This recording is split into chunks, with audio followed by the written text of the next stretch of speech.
EPFA News tonight. We have part 2 of our interview with Ed McGuire, the EPFA Nations Cup Trophy's new home, our multi-talented EPFA commentator. We find out a little more about one of our players from Northern Ireland and a player from Scotland. And as usual, we will round up with some other news from around the members. Welcome. This is EPFA News.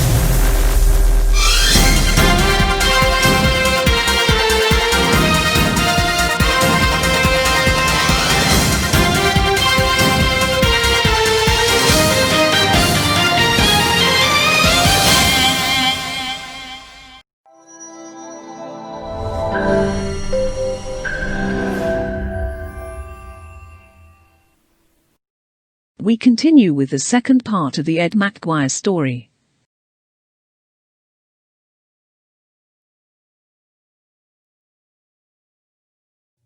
To me, the proper sitting position of the strike force is sitting up straight, hips tucked down in the seat around 80 degrees, and knees bent with feet tucked behind the front casters. This proper seating position keeps the body close to the center of rotation, giving the chair the freedom to react quickly. Looking at any other high-performance sport chair, rugby, basketball, and track racers, this is the position. Unlike able-bodied sports, where athletes usually use their bodies and need to spread out and extend, chair sports use a chair. The closer players can bring their extremities to their body and to the chair's center of rotation and strap them down, the better the chair performs. I realize players with big shoes cannot sit in this position because their shoes get in the way of the front casters. That was one of my first learning experiences of designing my first chair. That is one reason why the extended footrests were added. Extended footrests were also added for players who cannot bend their knees. I understand players have to do what they need in order to control the chair. Yet, to me, the biggest mistake players make is playing in the strike force in a reclined position. It is awesome the chair has the ability to recline and tilt for off-court comfort. However, playing in a reclined position does negatively affect the performance of the chair. It also forced the rear guard to be lengthened, which does not seem to affect the spin kick. Yet to me, this sport has become too much of a spin kicking sport.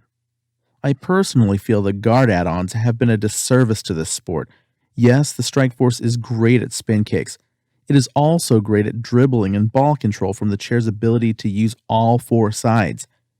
The reason why the rules only allowed playing the ball with only the front guard was because before the strike force, the everyday medical rehabilitation chairs that were used were not safe to use all 4 sides. The strike force is safe to play with all 4 sides.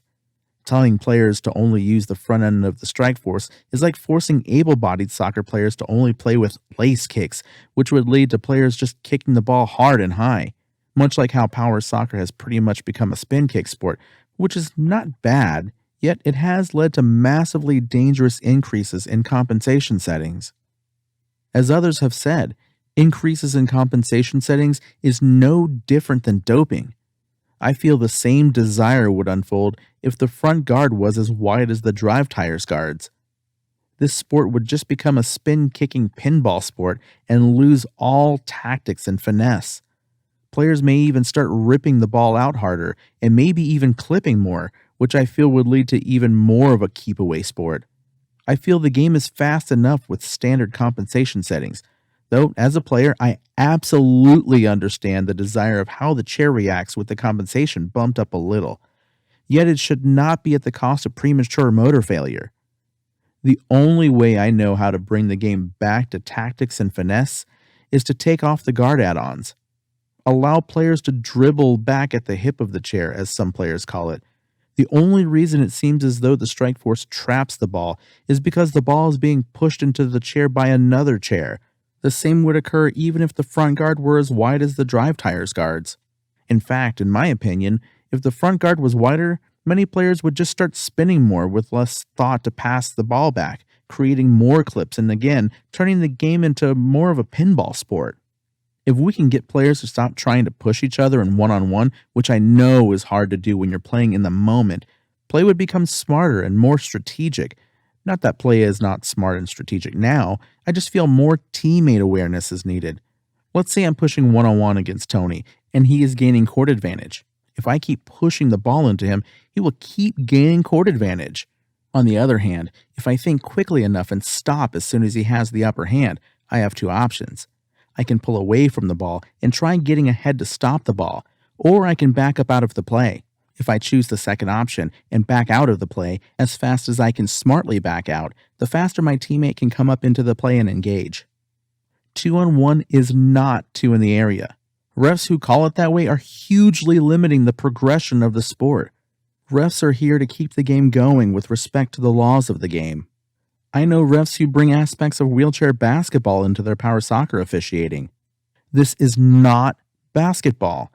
Even wheelchair basketball is a three-dimensional sport where players can pass the ball in any direction, even over a player. Power soccer is a two-dimensional sport. Trying to apply the logic of basketball to soccer limits the progression of this sport. I feel the lack of quality officiating is becoming the biggest limitation of this sport. I understand refs devote a lot to this sport. I understand they put up with a lot of crap. Yet refs still need to progress with the sport. Players, it is up to you. You guys have to choose and demand what you want. Same with the high compensation settings. I understand it costs a lot of money, effort, time, and travel to tournaments. Yet if teams keep playing against other teams that hype up the chairs, okay, that's the choice you guys made as a team. I cannot speak for anyone but myself. So if this was an individual sport like tennis, say I made it to the World Cup of Power Tennis, and in the early stage I was matched against Steve, who has been playing with gigantic motors and above normal compensation, I would drive onto the court and go through all the pregame stuff. Then, before the first whistle is blown, I would put up my hand, inform the ref I forfeit the match, go shake Steve's hand, shake the ref's hand, and then drive off the court. Now, if I do this, I better make sure I realize exactly what I am doing and why. I also better be willing to go all the way. Meaning if I kept on winning and Steve kept on winning and we ended up meeting again in the final match, there is absolutely no question that Steve already won.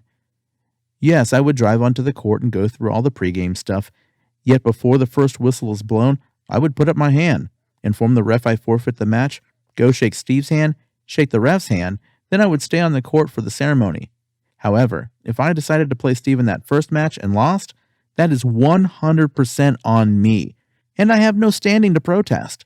I know that as soon as that whistle is blown, I am committed to the outcome that is about to unfold, whatever it may be, which has been a very hard lesson for me to learn. I feel the same should apply to refs. Yes, when we drive onto the game court, we are agreeing to play with the ref. We are agreeing and giving the ref the authority to officiate the game. We have many great refs out there. We also have refs that should not be on the court, at least not as the center ref.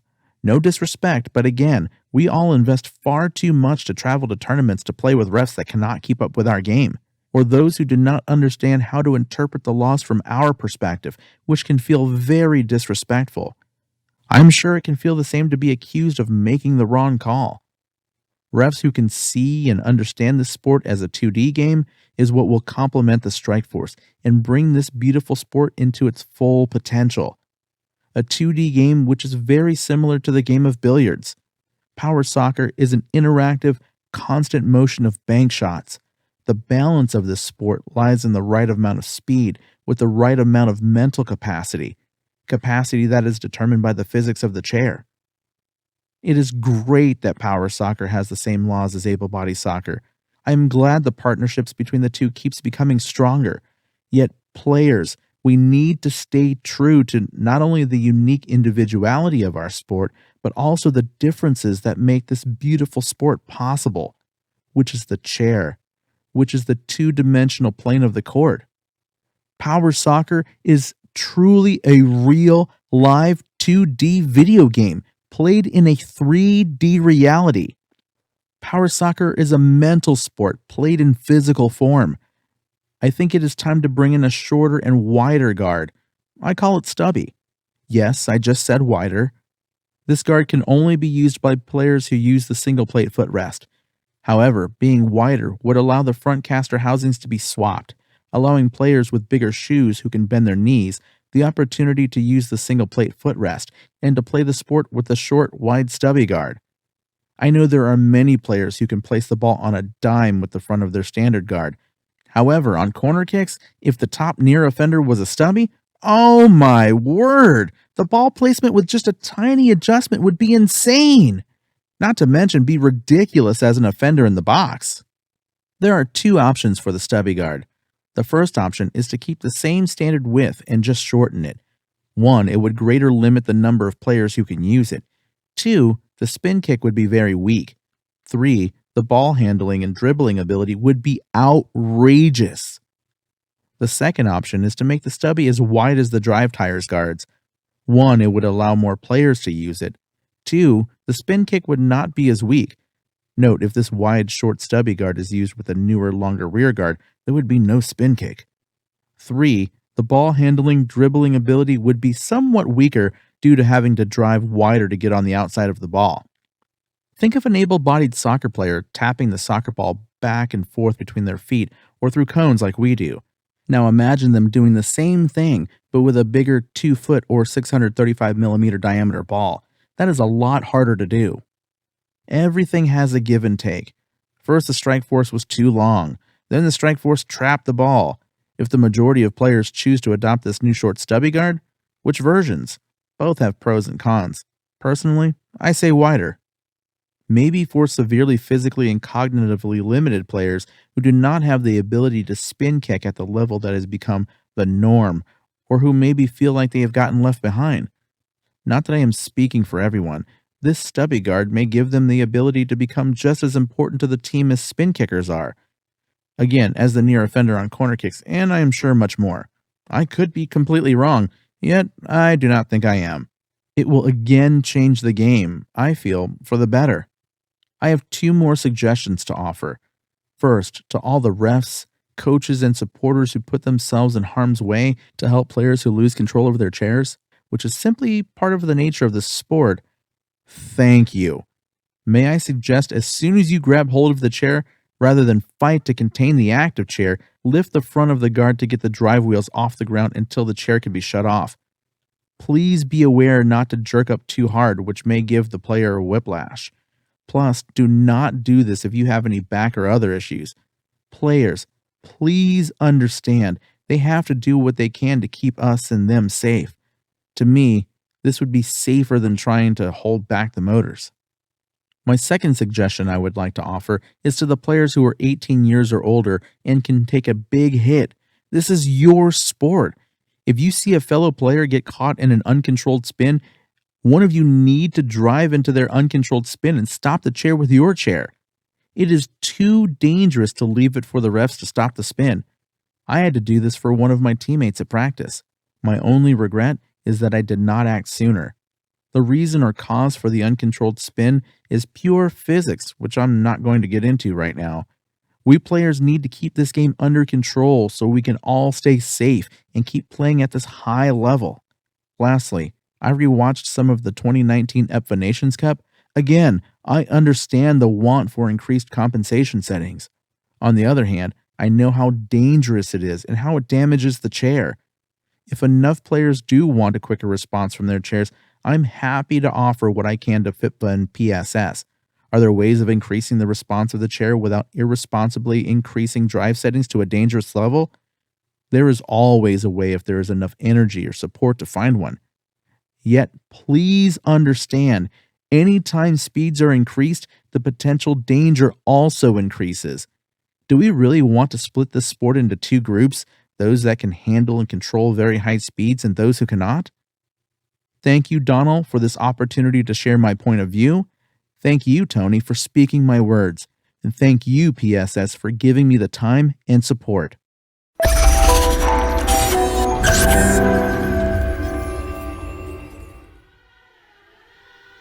Marcus Harrison scores, and that's it! England, European champions!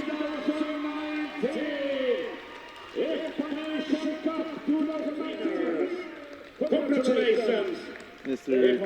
Timo Hultenen, Deputy Secretary of the Finnish FA, presenting John Bolding and the English national team.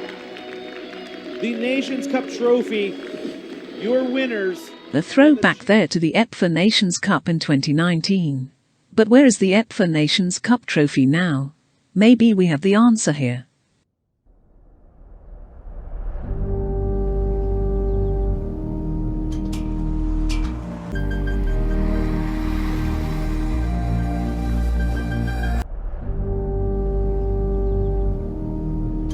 Yes, the EPFA Nations Cup now resides at St George's Park in its own display case among other great achievements by England teams.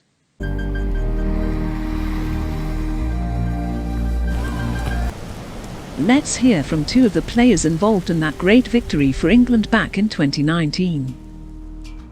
It's been just over 2 weeks now since our trophy for the EPFA Nations Cup has been on display at St George's Park. We're very honoured and privileged that it's been put in pride of place at St George's Park for everyone who's visiting to go and see.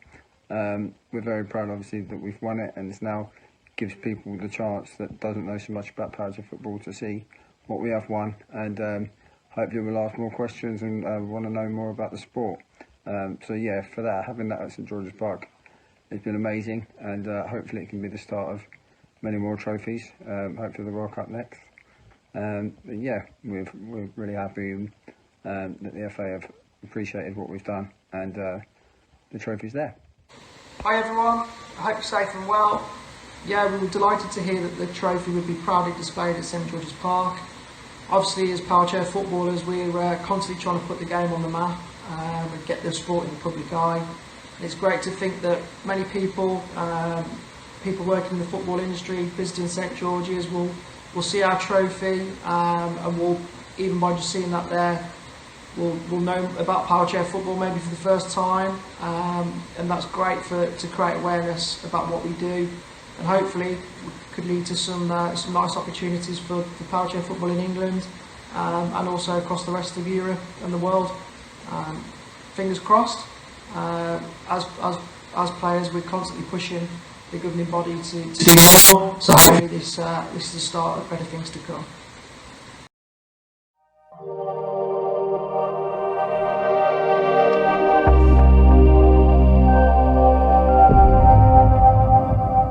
You might recognise our next guest speaking voice from commentary at our EPFA events. Here we find out more about a face behind the voice and how he uses his voice for other talents than just speaking. Hi guys, my name is Javidin Burnaby, and it's a pleasure for me to introduce myself in this weekly EPFA streaming. So I'm a player in 3rd division in the team Upsilon Châtenay-Malabry near Paris in France.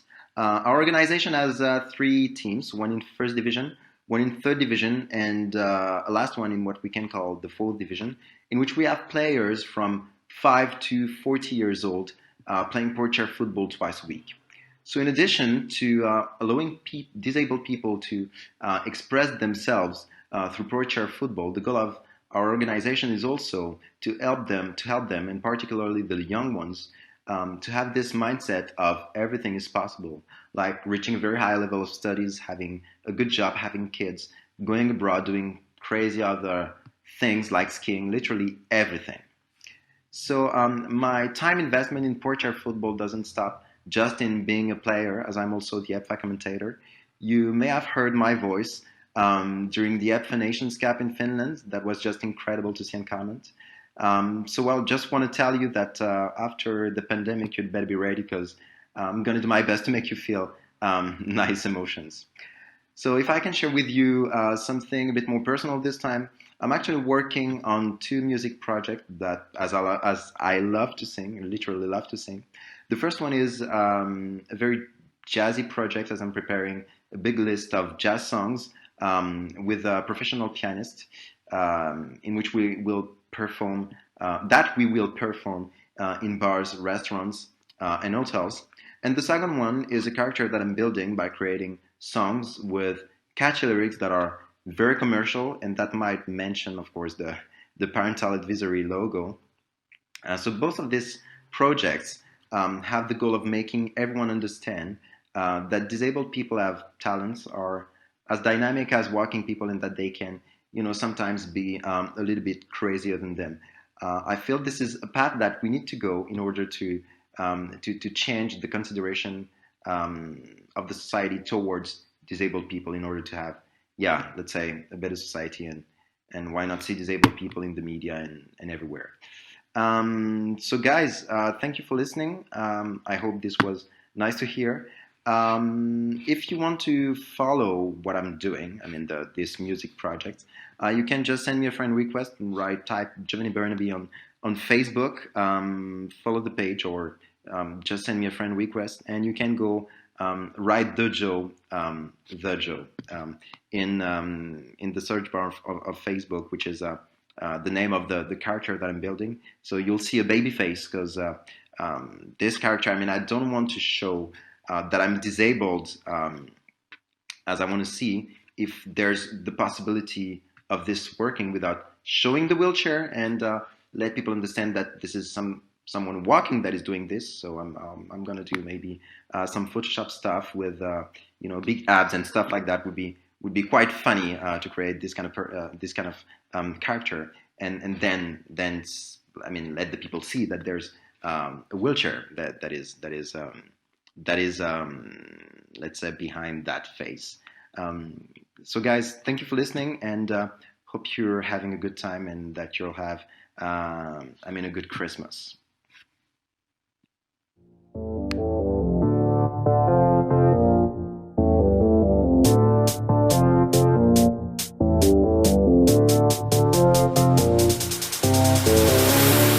Days I've been locked in my place, was alone watching the clock ticking till the time that I can move my body with you.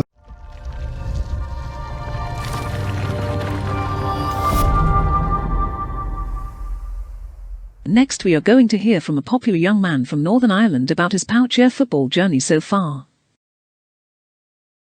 Here is Kingston Bryce.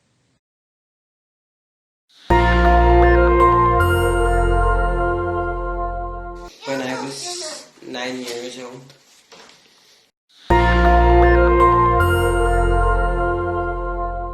I went to a local park and watched football. So and then I thought I wanted to play football, and then I went to my dad, and my dad looked into it, and he found a team called Lightning Poucher Football.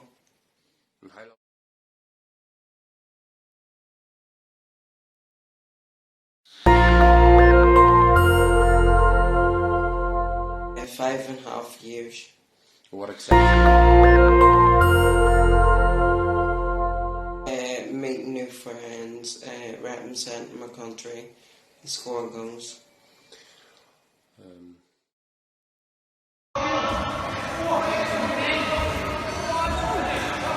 Well done, Kingston. Go on, Kenny. Keep going, Kingston. Keep at it, Kingston.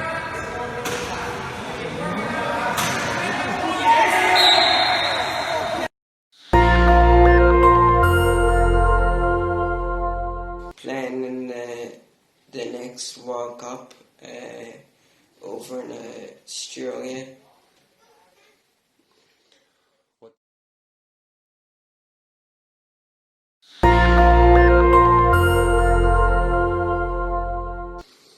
Playing my PlayStation and going outside.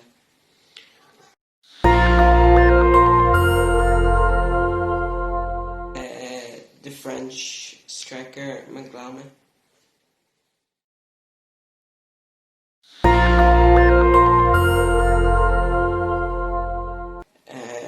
Playing my PlayStation, friends, family.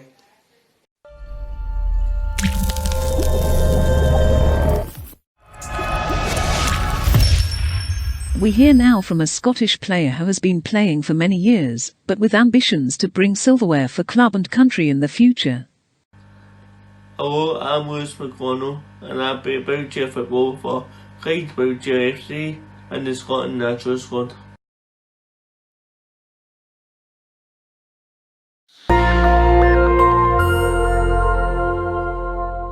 I started playing Poucher football in 2012, So this is becoming my 9th year in the sport.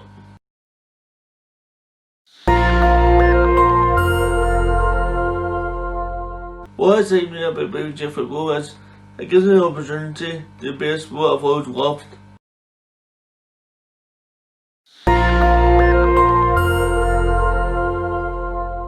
Like the majority of players, I want to win all the major titles in wheelchair football, both at club level and international level.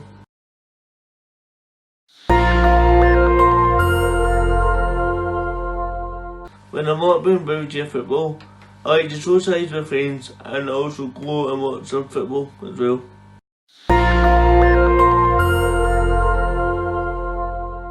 I admire all my teammates that I've played with over the years, to be honest.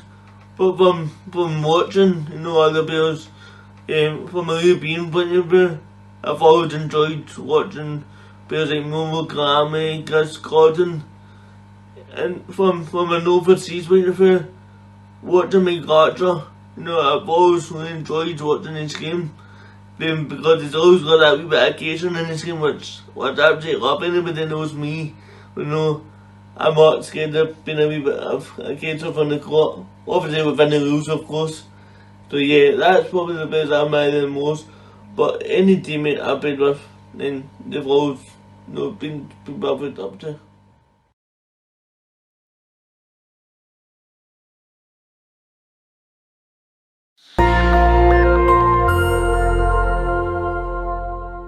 During every year, I've been having loads of calls, which I know the majority of you guys will be doing the same. I've been having chats with my teammates, I've been doing video analysis with the Scotland squad, I've also been doing coaching courses for Boccia, I've been working with Scotland at the British sport to become, a peer mentor for our, young coaches who are looking, to get into coaching and develop their skills. So yeah, I've been busy, to be honest. I think I've had more meetings during COVID than I've ever had, to be honest with you. And, when I've had, time to relax, I've just been watching, films and, just comedy shows with my baby and Matthew. So, it's not been that exciting as you can expect, but looking forward, to getting back on the pitch again soon. I just want to finish off by saying on behalf of everyone at the Scottish Wheelchair Football National Team, just well done to the Scotland men team for qualifying for Euro 2020. And I just got a question for you out there. Can you boogie?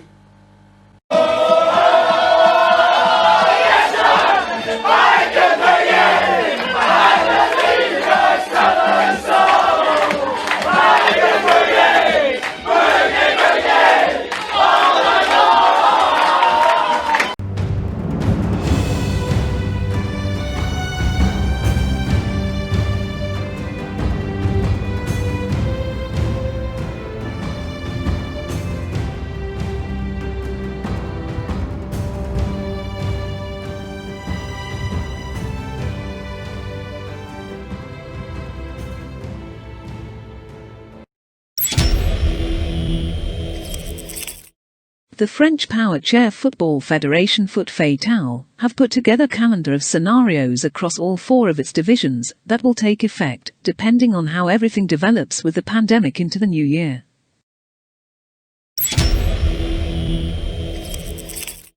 In Finland, unfortunately, once again COVID-19 concerns have led to the cancellation of the planned mixed team tournament in Turku.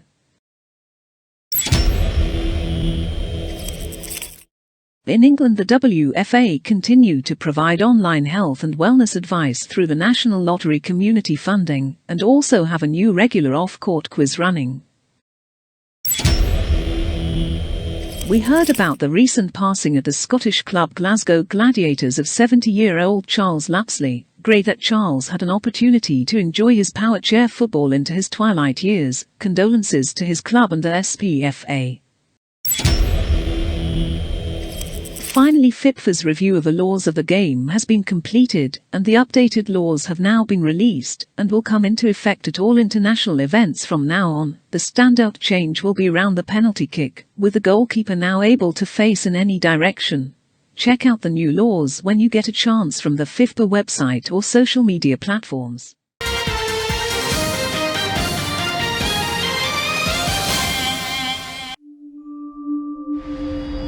Remember, get in contact with EPFA News at the email below, and until next time, take care.